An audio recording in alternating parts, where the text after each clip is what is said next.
My wife and I were out shopping when my phone rang. I was in the car waiting for her while she bought, once again, unnecessary items.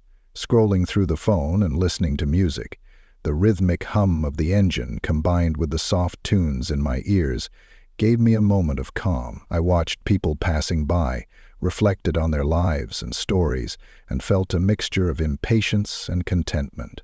It was one of those fleeting moments when time seemed to stretch out, keeping me in a pocket of quiet reflection. The phone call caught me off guard, but when I answered, I heard the familiar voice of my old friend Mark. He told me about a reunion of classmates planned for that weekend, and I readily agreed to join. We had kept in touch with some of our old classmates over the years, but the thought of seeing everyone together again after so long filled me with excitement. A few minutes later, my wife Emily returned to the car with several bags of shopping.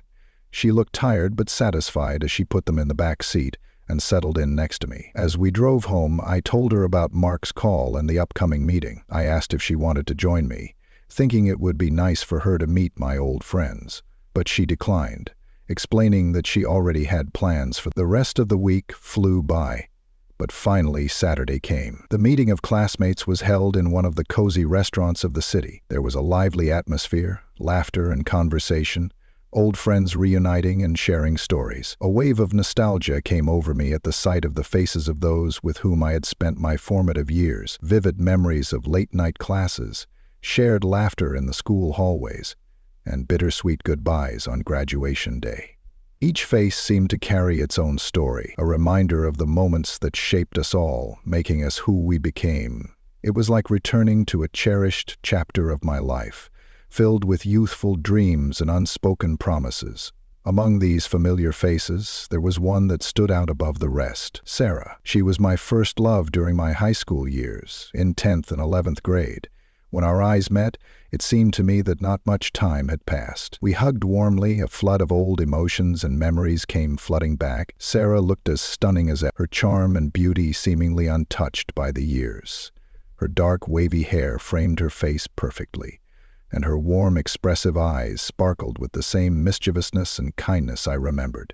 She held herself with quiet confidence, her movements graceful and her laughter infectious, as if she had effortlessly stepped from the past into the present. We chatted for hours, learning about each other's lives and laughing at the silly things we did in school. Music from our era played in the restaurant, which only added to the nostalgia.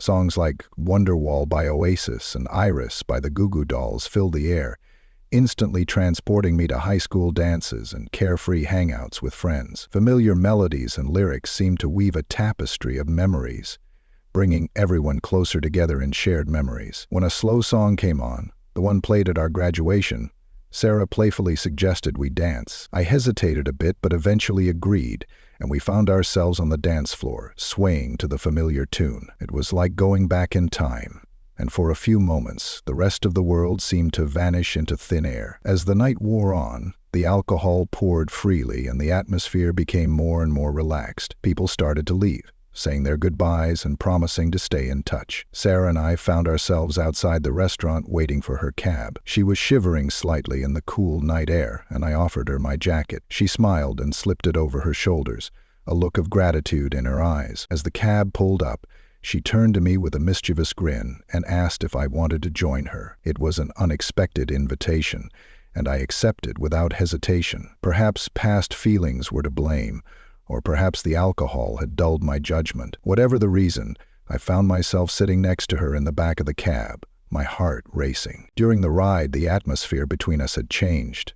I couldn't resist putting my hand on her knee, and to my relief she didn't object. Instead, she looked at me with a mixture of surprise and familiarity. Her eyes met mine, and before I knew it, she was leaning in and kissing me. The moment was electric, and the tension between us was palpable. By the time we reached her apartment, the air was charged with undeniable energy. I don't remember much about entering her apartment, only that the kitchen light was on, casting a warm golden glow that filtered into the hallway.